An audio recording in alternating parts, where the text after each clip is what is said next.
আসসালামু আলাইকুম। ভিডিওটি ক্লিক করার জন্য আপনাকে অসংখ্য ধন্যবাদ। আমার আজকের recipe crispy egg onion spiral. রেসিপিটি তৈরি করার জন্য একটা বাটিতে নিয়ে নিচ্ছি 2 কাপ আটা, স্বাদ মতো লবণ আর 1 চা চামচ হলুদের গুঁড়ো। এখন আটার সাথে শুকনো উপকরণগুলো ভালোভাবে মিশিয়ে নিচ্ছি। ভালোভাবে মিশিয়ে নেওয়ার পরে কুসুম গরম পানি দিয়ে একটা সফট ডো তৈরি করে নেব।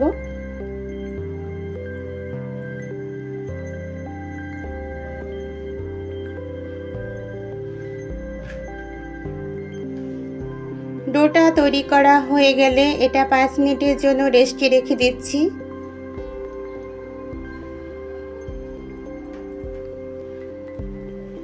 ফিরে আসলাম 5 মিনিট পরে। এবারে এই ডোটাকে ভালোভাবে মথে নেব।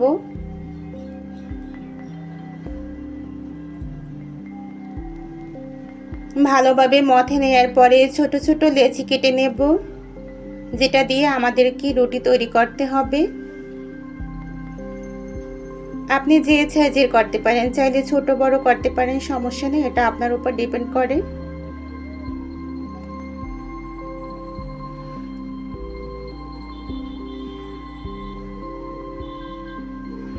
এটা এক সাইডে রেখে দেব আর এদিকে একটা বাটিতে নিয়ে নিচ্ছি একটা ডিম।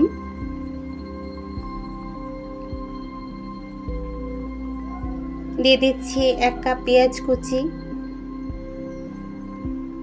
কাঁচামরিচ কুচি, ঝালটা আপনাদের স্বাদ অনুযায়ী, স্বাদ মতো লবণ। এখন যে রুটির মতো লেচি কেটে রেখেছিলাম ওগুলো রুটি তৈরি করতে হবে। আটা দিয়ে বেলে নিয়েছি। রুটির উপরে এখন এই ডিমের প্রলেপটা ছড়িয়ে দিচ্ছি।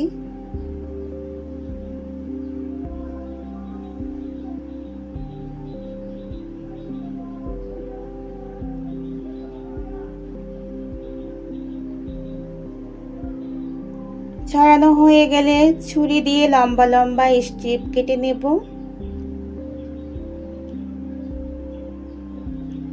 এই কাজটি একটু সাবধানে করতে হবে।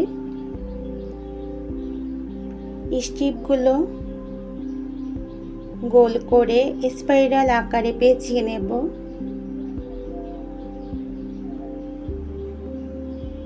এবার এটাকে ভালোভাবে পেঁচিয়ে নিতে হবে।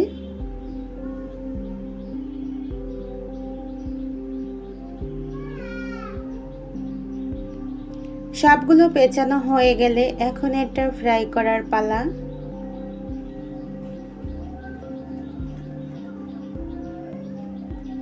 এটা ডুবো তেলে ফ্রাই না করলেও চলবে।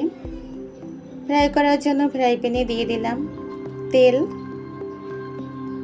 তেলটা গরম হয়ে আসলে স্পাইরালগুলো বসিয়ে দেব। এবার চুলার জালটা মিডিয়ামে রেখে এটা উল্টে পাল্টে ভেজে নিতে হবে, যাতে করে এটা ভালোভাবে ক্রিস্পি হয়।